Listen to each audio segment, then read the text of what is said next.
ప్రజల ఆరోగ్యాలను పరిరక్షించాల్సిన బాధ్యత ప్రాథమిక ఆరోగ్య కేంద్రాల వైద్యాధికారులు వైద్య సిబ్బందిదేనని పోతంశెట్టిపల్లి సబ్స్టేషన్ ద్వారా నిరంతరాయ విద్యుత్ అందుతుందని కలెక్టర్ రాహుల్ రాజ్ స్పష్టం చేశారు.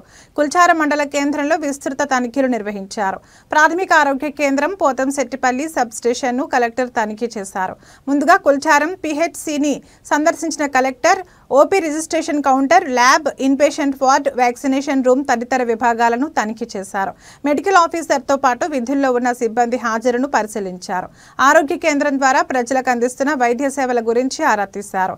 సిబిపి, షుగర్, రక్తపోటు తదితర వ్యాధుల నిర్ధారణ కోసం సగటున ప్రతిరోజు ఎన్ని రక్త పరీక్షలు జరుపుతున్నారు, వాటి ఫలితాలను ఎలా తెలియజేస్తున్నారని ప్రశ్నించారు.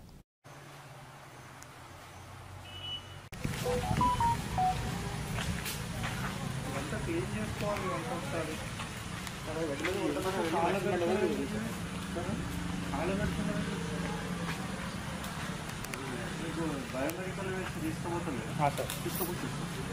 అది పేపర్ ఉంటే కాదు సార్.